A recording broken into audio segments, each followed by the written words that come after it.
Yet, don't be quick to blame only the federal agents and authorities. There are no mentally healthy people in the world who could resist the level of psychological brainwashing techniques used by the anti-cultists in Waco against law enforcement officers and other officials.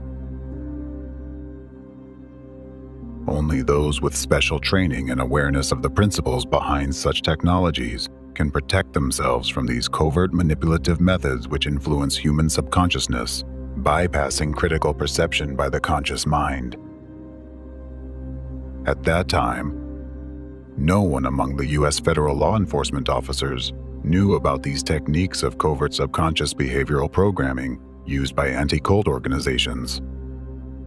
For this very reason, the anti-cultists succeeded in carrying out such a powerful terrorist act in Waco, which in terms of its role and consequences is no less significant than the 9/11 attacks they later orchestrated too. Yes, the federal law enforcement officers acted unlawfully. They broke their oath to serve and protect the American people and waged war against their own citizens. However, by then, they had been literally brainwashed by the anti-cultists and had themselves become victims of coercive psychological influence. In this case, the subconscious destructive commands and directives for aggressive and violent actions, embedded deep within their subconsciousness without them knowing it, significantly overrode their conscious behavioral motives. That's why the real actions of the Waco operation commanders directly contradicted their official statements and declared goals.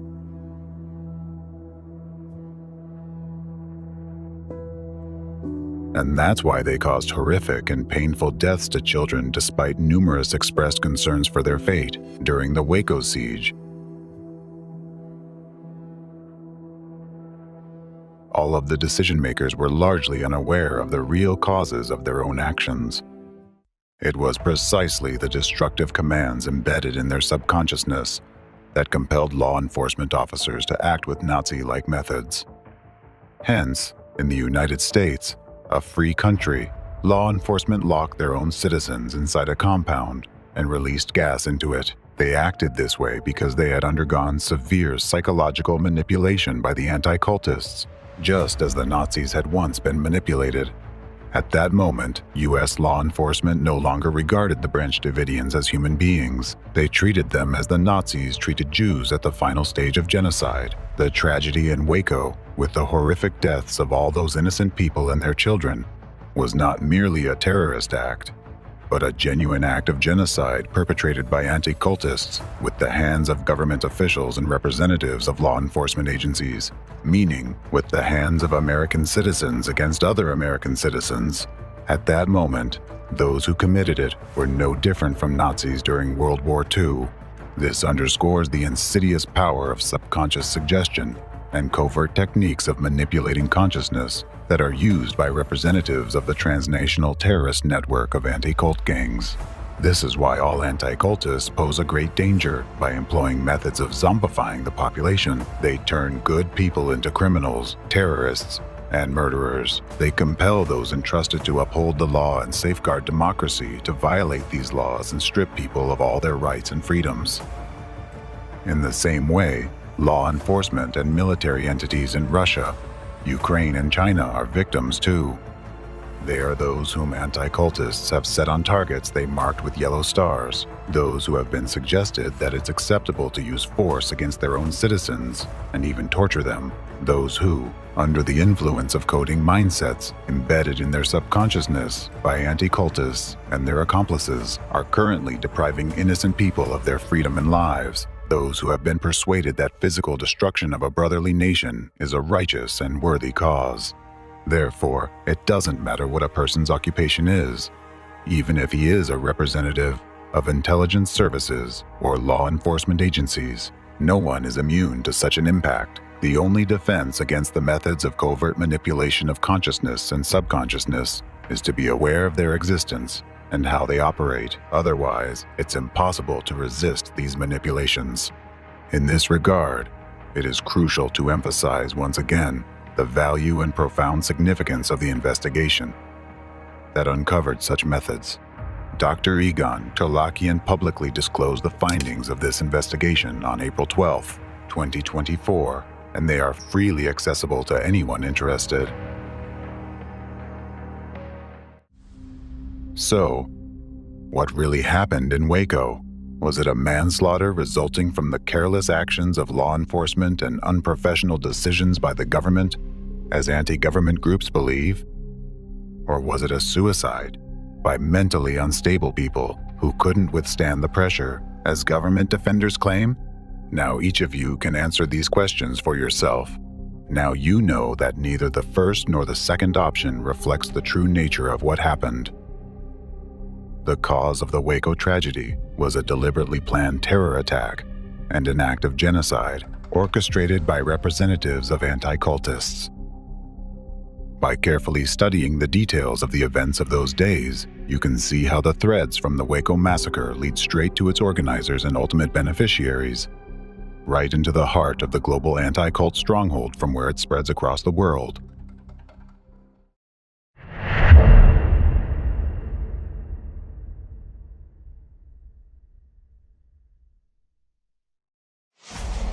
Now, let's go back to the events at Columbine High School.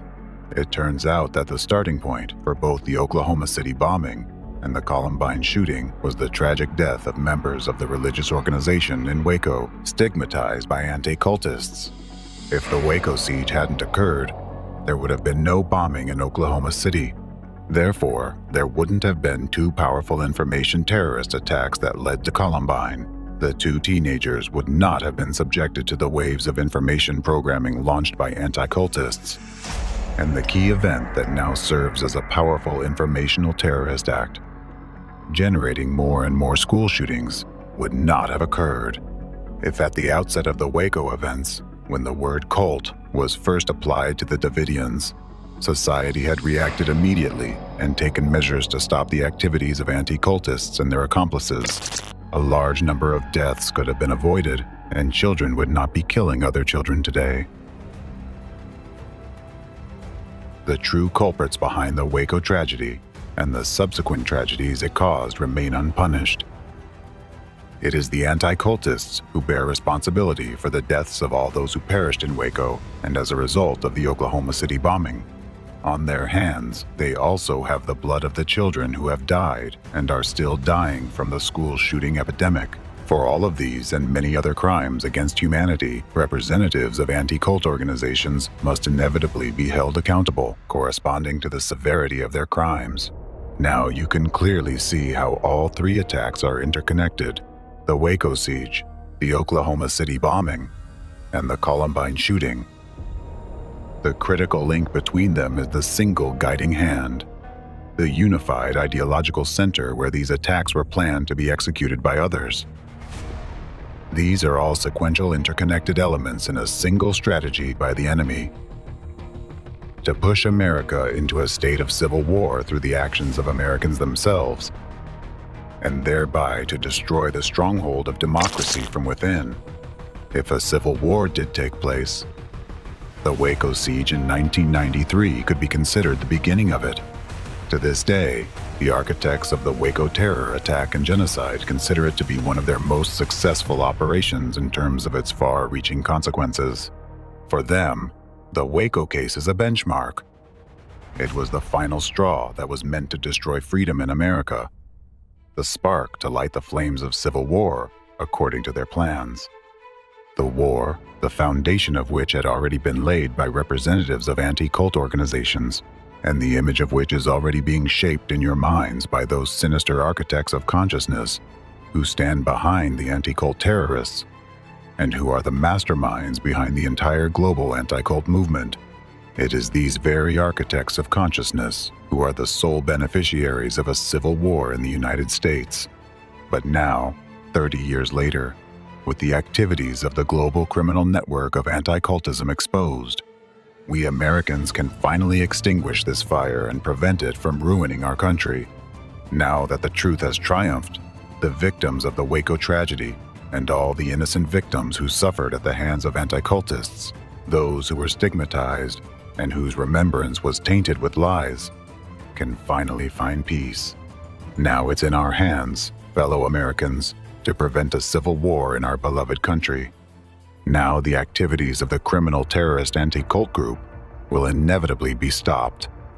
For a long time, the threat they posed was underestimated. But now, their true essence has been revealed.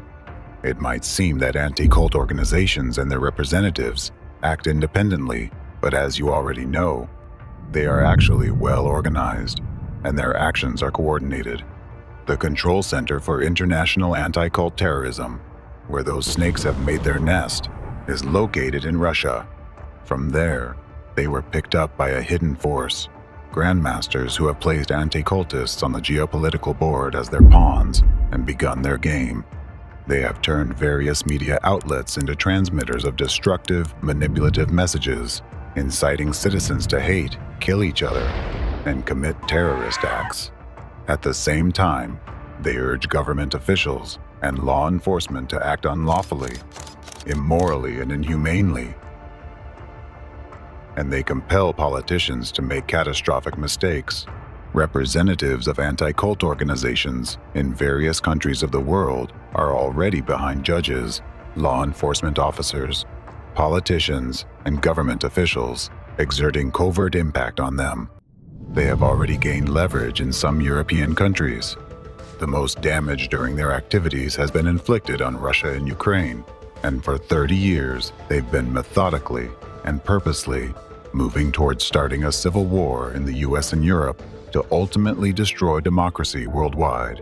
Once, the ideological inspirers of anti-cultists turned the ideology of National Socialism into the monstrous racist totalitarian form that we know today as Nazism. At that time, anti-cultists managed to embed their perverse brainchild at the government level.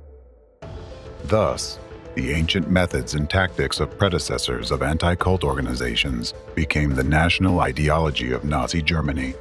They succeeded once, and now the anti-cultists of your time, along with the force behind them, are trying to replicate their success in Russia and Ukraine, aiming to eventually spread and reinforce Nazi methods and practices in the European Union countries, so as to ultimately reach the United States. Behind all the provocations against Islam in recent years, which you observe and wonder why they are happening, there are anti-cultists and global anti-cultism as a whole, striving to implement their plan of establishing a totalitarian regime worldwide. They have pushed our world to the brink of nuclear war, genocide against Muslims, and complete destruction of democracy, freedom of speech, and human rights. What I've just said is backed by facts.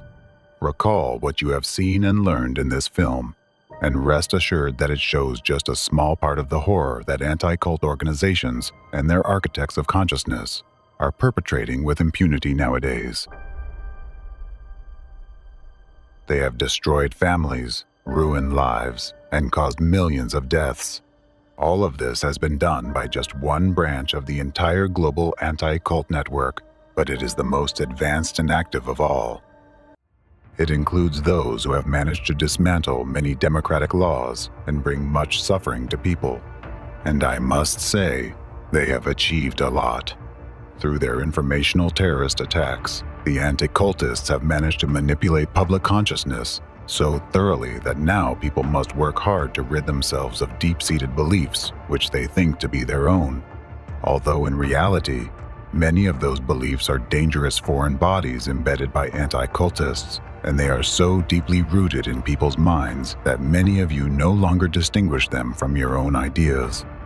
Unfortunately, due to the ongoing investigation, we cannot reveal everything today, because the situation is actually even worse. But even what has been said is enough to realize the danger our world is in and to understand what must be done to ensure that freedom and democracy do not become relics of the past and mere history. Now you know how to save this world.